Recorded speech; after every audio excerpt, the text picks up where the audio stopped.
Hello guys, मैं मुकुल मोहन। और आज जो है आपका लेसन है, क्लास 10 से है ये फिजिक्स। तो इस लेसन है प्रकाश का जो है परावर्तन व अपवर्तन लेसन से जो है ये न्यूमेरिकल है। तो इम्पॉर्टेंट न्यूमेरिकल है सभी। तो 5 न्यूमेरिकल जो है आपको आज बताएंगे। शुरुआत करते हैं। देखिए दिया है पहला, उस उत्तल दर्पण की फोकस दूरी ज्ञात करिए जिसकी वक्रता त्रिज्या 32 सेंटीमीटर है। आपको आता भी होगा। तो आपको सूत्र मालूम है, F बराबर R/2, जहाँ R है त्रिज्या।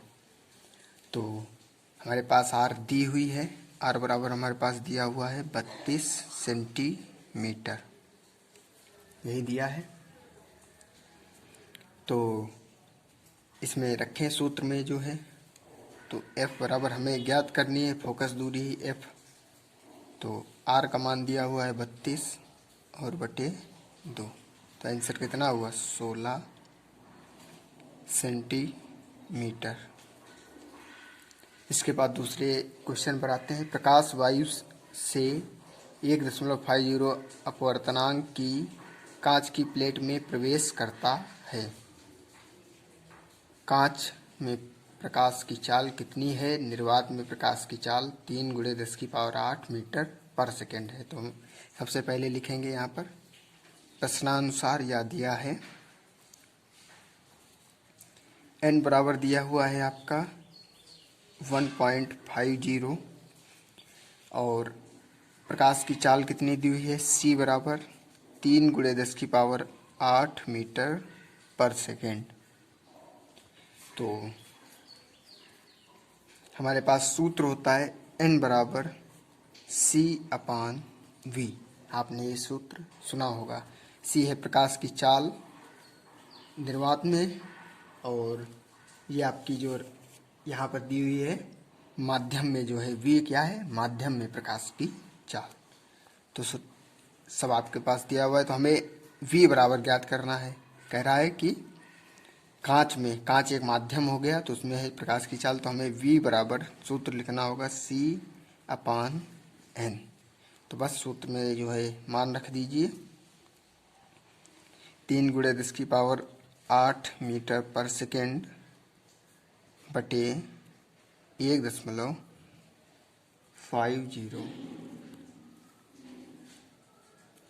तो आंसर आपका आएगा यहाँ पर 2 × 10⁸ मीटर सेकेंड इनवर्स। तो आप इसे काट के देख लीजिए, आंसर आपका यही रहेगा। फिर तीसरे क्वेश्चन पे आते हैं। ये आपका क्वेश्चन दिया हुआ है। निम्नांकित चित्र में प्रकाश की किरण A से माध्यम B में प्रवेश करती है। चित्र को देखकर बताइए कि कौन सा माध्यम अधिक सघन है व A के सापेक्ष माध्यम B का जो है अपवर्तनांक ज्ञात करना है। तो इसे जो है हम यहाँ पर लगा रहे हैं ऊपर। देखिए, तो अब यहाँ पर आपको एक चीज़ समझनी होगी। चित्र में आपने जो है प्रकाश का अपवर्तन पढ़ा होगा, तो उसमें एक चीज़ होती है कि जब प्रकाश की किरण विरल माध्यम से सघन माध्यम में प्रवेश करती है तो वो अभिलंब से दूर हटती है। ये अभिलंब है आपका, और ये देखो दूर हटी है। तो इससे स्पष्ट क्या होता है कि ए हमारा हो गया विरल माध्यम और बी हो गया सघन माध्यम। तो यहाँ पर आप लिख भी सकते हैं ए विरल, बी सघन। तो ए के सापेक्ष हमें बी का अपवर्तनांक ज्ञात करना है। तो n बराबर आपने सुना होगा sin I बटे sin R। तो इसमें यही जो है सूत्र प्रयोग होगा। तो हमारे पास चित्र में आई हमारे पास ये हो गया, पूरा होता है 90, 90 में से 60 गया तो आई बराबर हमारे पास यहाँ पर मिलेगा हमें आई बराबर 90 माइनस 60 हो गया हमारे पास 30 डिग्री। और इसके बाद आर बराबर यानी अपवर्तन कोण, तो 90 माइनस 45 तो हमारे पास ये हुआ है। तो इसमें हमारे पास 45 बचेगा। तो बस ऊपर वाले सूत्र में जो है मान रख दीजिए। सूत्र हमारे पास दिया हुआ है n बराबर साइन आई का मान हमारे पास आया है 30, तो साइन 30 बटे साइन 45। तो साइन 30 का मान 1/2 और साइन 45 का मान 1/√2। तो आंसर रहेगा हमारे पास 1/√2। आंसर हमारे पास 1/√2 रहेगा। इसके बाद तीसरे क्वेश्चन पे आते हैं। दिया है वायु के सापेक्ष जल तथा कांच के अपवर्तनांक। तो वायु के सापेक्ष यानी ANW, ए से एयर, W से वाटर, तो वायु के सापेक्ष जल। तो कितना दिया हुआ है 4/3। फिर कांच के सापेक्ष मतलब वायु के सापेक्ष कांच का अपवर्तनांक, तो एयर अपवर्तनांक जो है ग्लास, तो हमारे पास दिया हुआ है 3/2। तो कह रहा है जल के सापेक्ष कांच का अपवर्तनांक ज्ञात करिए, यानी हमें ज्ञात क्या करना है WNG।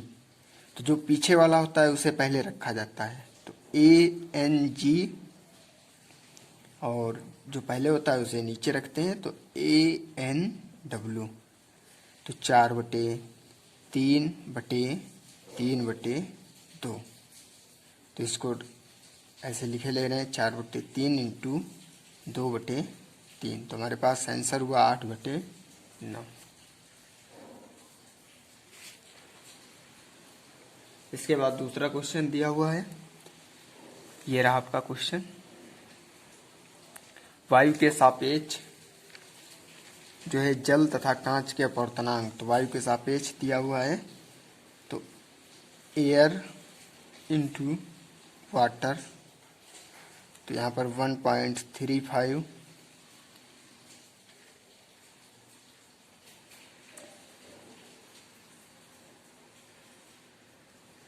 यहाँ पर एक चीज छूट गई है, जल के सापेक्ष कांच का अपवर्तनांक कह रहा था और कांच के सापेक्ष जल का अपवर्तनांक, यानी ग्लास और वाटर। तो यहाँ पर हमारे पास तो उल्टा हुआ है, तो हमारे पास आंसर होगा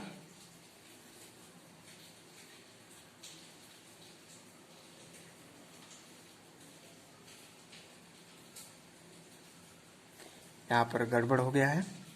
देखिए हमारे पास ANG का मान पहले रखना था, यहाँ पर 3/2 हमें रखना है और इसके बाद 4/3।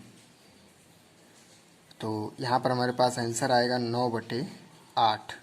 कितना आएगा 9/8, यानी 3 और 3 यहाँ करना है हमें और 4 और 2 यहाँ करना है। तो ये मिस्टेक हुई थी। तो GNW हमें ज्ञात करना है, तो इसका उल्टा कर दीजिए, यानी 8/9। बस ये आंसर हुआ। इसके बाद दूसरे क्वेश्चन पे आते हैं। दिया है वायु के सापेक्ष जल तथा कांच के वायु के सापेक्ष कांच, तो एयर ग्लास 1.50।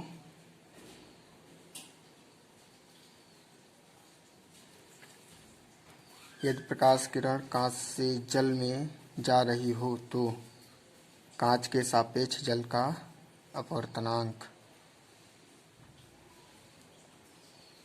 तो GNW बराबर ANW अपान ANG। तो ANW हमारे पास 1.35 अपान 1.50। तो इसे आप काट सकते हैं और